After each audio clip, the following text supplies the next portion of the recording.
Está con nosotros Gustavo Ávila, él es economista, especialista en vigilancia de industrias extractivas a través de la organización Propuesta Ciudadana, que hace esta actividad en nuestro país desde el año 2005, porque realmente en Arequipa, que sí tiene una importante actividad minera, no es algo que percibamos los ciudadanos ese beneficio. Claro. De hecho, por ejemplo, las principales obras de infraestructura en Arequipa, que el puente Chilina, carretera de Arequipa a La Joya que se ha quedado trunca, proyectos como Majes, ninguno tiene relación con el canon, y es algo como que se ha pasado y se ha hablado de unas cifras importantes y sin embargo no lo hemos visto. Sí, a ver, digamos, para que se empiecen a sentir el impacto o alguna modificación en algunos temas importantes como educación y salud, deben pasar más años, de hecho. No es que en 1 o 2 años... Pero eso sería si la inversión fuera sostenida. Pero ¿qué pasa que ahora se ha reducido el canon? Pero no solamente por el precio de los minerales a nivel internacional, sino porque, por ejemplo, en el caso de la minera Cerro Verde, se aplica un beneficio de acuerdo al contrato que tiene con el Estado, por el cual declara utilidad cero, por ejemplo, el año pasado, ¿no? Y el canon se ha venido por los suelos. Entonces, sí, a ver, Arequipa, como otras regiones, recibieron importantes transferencias de recursos porque los precios estuvieron altos, ¿no? Digamos, que el canon sea alto es porque el impuesto a la renta sea alto. Si el impuesto a la renta es alto, porque la utilidad de las empresas mineras es alto. Y si la utilidad de las mineras es alta, es porque los precios han estado altos. Esa es, digamos, la cadena. Obvio. ¿Ya? Pero lo que ha pasado es que ahora los precios han bajado. Pero adicionalmente a eso, y particularmente para la región de Arequipa, donde si uno, digamos, mira el peso de Cerro Verde, que es casi como el 65% de la actividad minera, y le suma Minas Buenaventura, que es casi como el 15%, ahí uno tiene hasta el 80% de la actividad minera en dos empresas.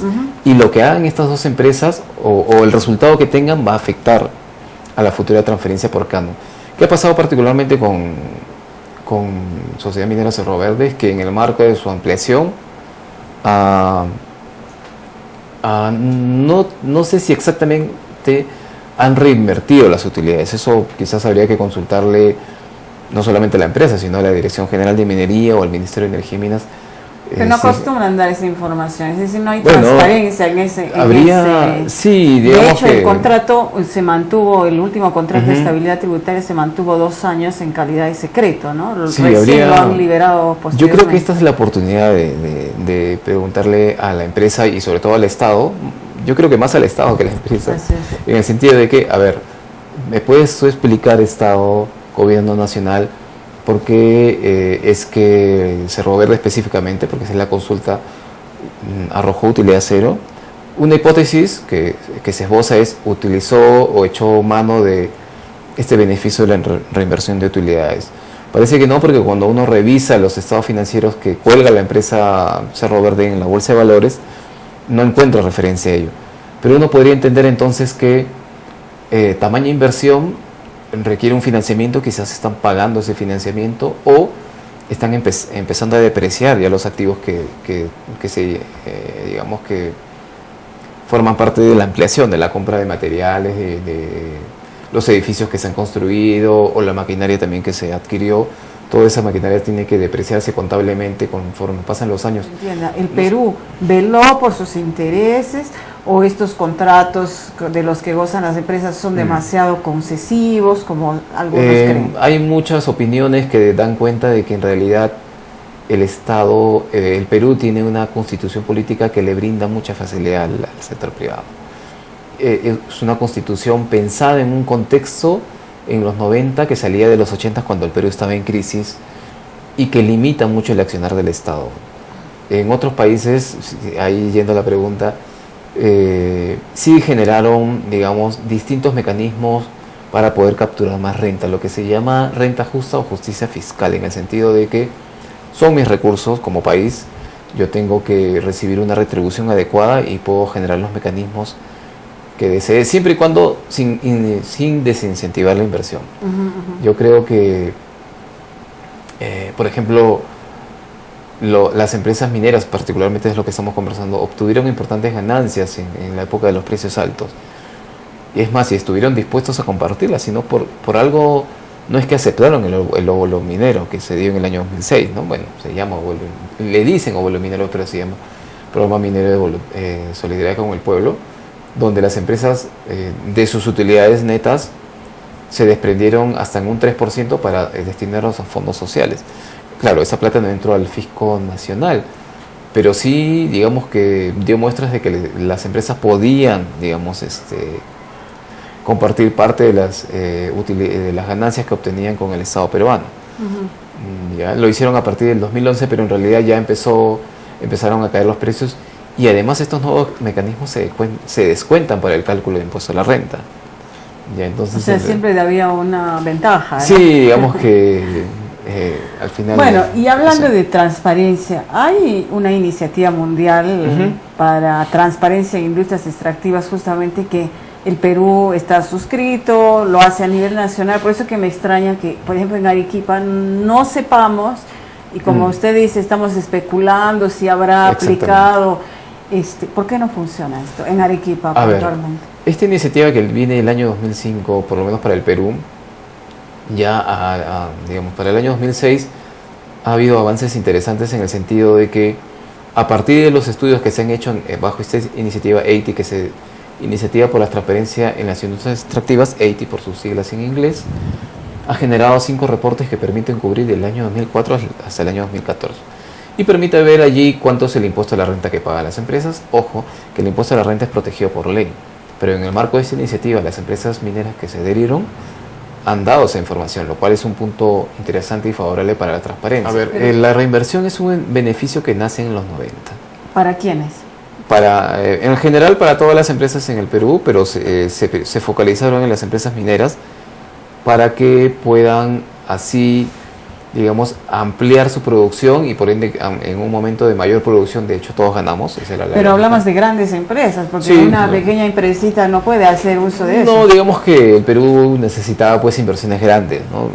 Puede venir una inversión de 5.000 millones o pueden venir 1.000 inversiones de 5 millones. ¿Y entonces, en este momento es justificado que todavía existe ese beneficio? No, porque el mismo Estado lo derogó en el año 2000, porque era costoso, porque no le generaba pérdidas. ¿Cómo es que aún se acogen a ese, o sea, porque están diciendo que han comenzado su actividad antes del 2000 o algo así? Sí, porque esto nace en el 94, este beneficio, y se da hasta el año 2000, pero todas las empresas que firmaron contrato de estabilidad tributaria antes del 2000 todavía pueden acogerse, porque un contrato de estabilidad tributaria significa que desde el momento que lo firmas se congela, digamos, el marco legal tributario, se congela y vale para 15 años. Así Entonces, cualquier modificación posterior ya no te afecta porque tú tienes congelado Correcto, tus pero leyes. ese contrato iba hasta el 2014. Sí. Y en 2014 se ha renovado ese contrato. Tampoco no sabemos exactamente si en los mismos términos. Exacto. Y eso es una digamos que si se venció y se firmó otro, ya no debería. Pero habría que ver cuándo fue la inversión que hizo Cerro Verde, cuándo fue que tiene un nombre técnico, ¿no? Pero que se verificó, que se dio, porque desde el momento que se confirma la inversión, es desde el momento que corre la estabilidad. Si la inversión se confirmó antes del vencimiento del contrato anterior, todavía le vale, ¿no? Entonces todavía podría echar. Podríamos decir que tomamos sus precauciones para hacer una inversión en un tiempo que todavía le podía acogerse al beneficio, y así podría ir ampliando esto más allá de lo... Exactamente, y estamos hablando de supuestos, pero que tendrían que ser respondidos, porque si es así, si pueden hacerlo, más allá de que no lo mencionen en sus estados financieros, Arequipa no vería canon por unos años más. A pesar de que las proyecciones del Ministerio de Economía y Finanzas dicen que Arequipa va a recibir canon el próximo año, pero eso no nos asegura nada. Porque ya pasó este año. Porque el año pasado... Las proyecciones no se cumplieron. Exactamente. En julio del año pasado, el Ministerio de Economía y Finanzas dijo, Arequipa va a recibir 200 millones por canon. Bueno, está bien. En diciembre ajustaron la cifra y dijeron 140. En junio, último día de junio de este año, han sido 22 millones. Entonces, si se equivoca en esas magnitudes, puede ser que se equivoquen a ¿Alguien futuro. sacó una carta? Generalmente cuando uno tiene una cartera de inversión, por decirlo, lo mejor, dice la teoría, es diversificar.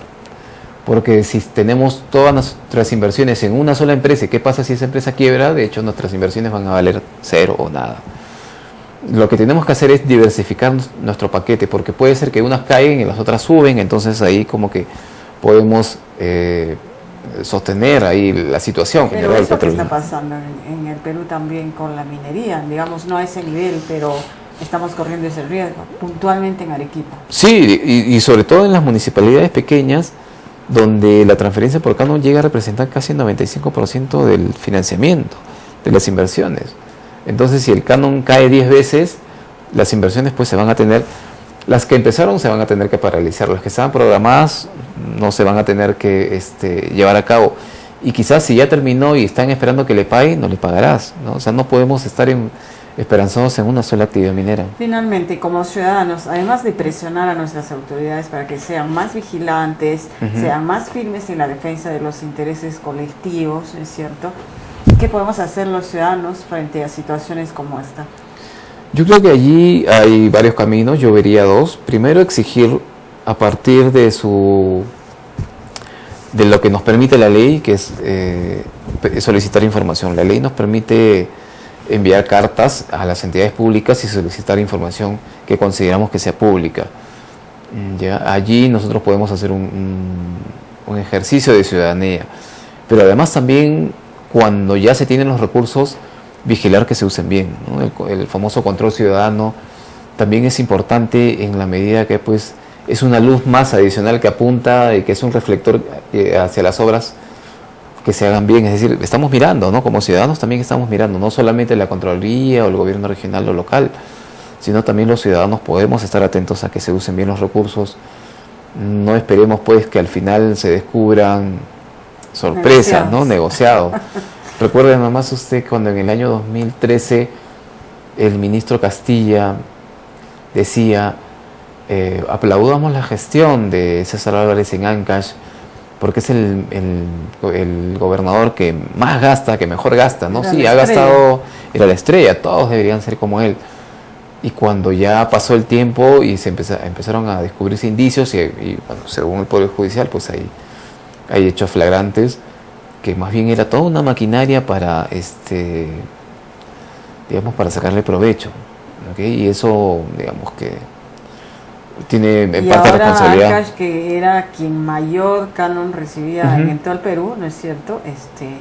No tiene un desarrollo mínimo que pueda decirse. No, lamentablemente no. Digamos que, de hecho, se notan algunas mejoras porque se dio inversión y bueno, hubo ingreso de recursos, pero ahora como que está medianamente paralizado.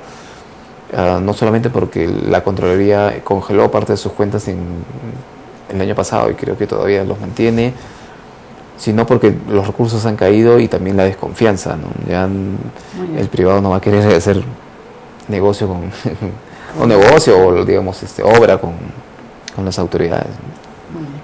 Bueno, muchas gracias, Gustavo. A ustedes, gracias.